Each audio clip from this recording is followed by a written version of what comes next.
This one I think what it is really is it's a little bit of an alarm bell. It's a little bit of a flag. Let's talk about what this could mean in terms of what RBC is doing in the pre-construction space. And it's funny because part of this, I think they were pitching to buyers as a perk originally, right? And as we dig deeper into it, there's a little bit more concern as the markets switch. So I want to throw it to you, Matt, and talk to me a little bit about what Ben's talking here in regards to RBC and these blanket mortgages.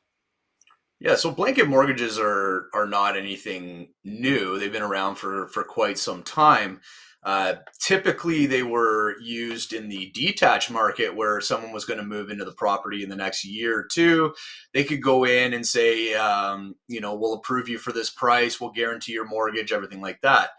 But the difference, this more applies with the condo market.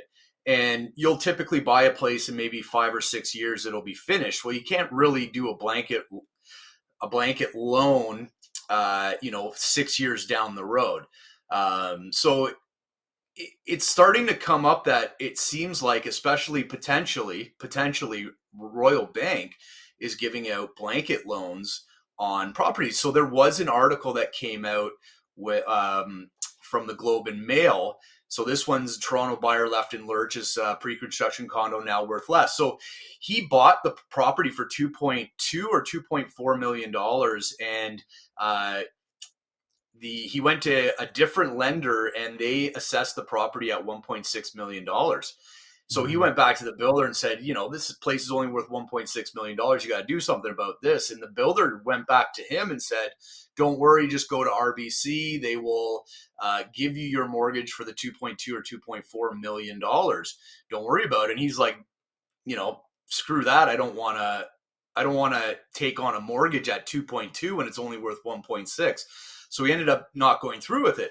But Ben Rabideau and a couple other individuals have definitely been talking since last summer. As they've been seeing this happen. We've been seeing it with clients, but none of the major news industries were kind of talking about it for whatever reason. Now they've finally come out. They've addressed that this is potentially going on in the market. What matters about this is that the banks are potentially giving people loans on properties that they've got no equity in. It's worth significantly less than what they purchase it for.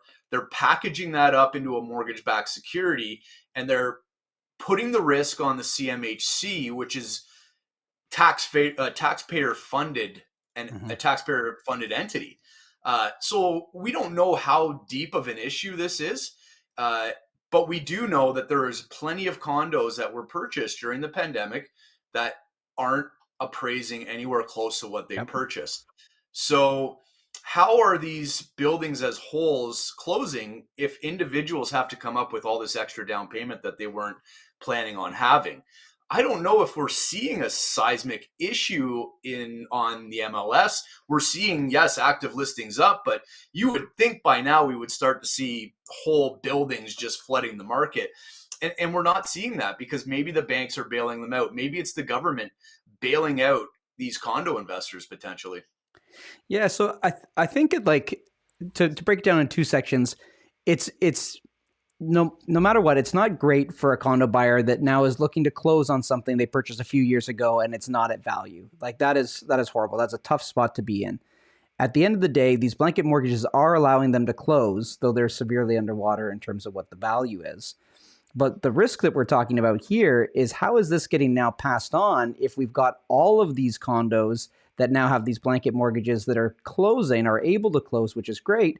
But at the same point, all these people have no equity now in these products, and the banks are holding all that debt.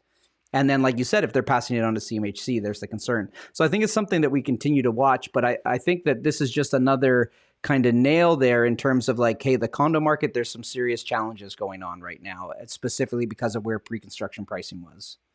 Yeah, and what does worry me a little bit too is if tariffs were to come on board, and it was to significantly weaken the Canadian economy and the housing market in the short term.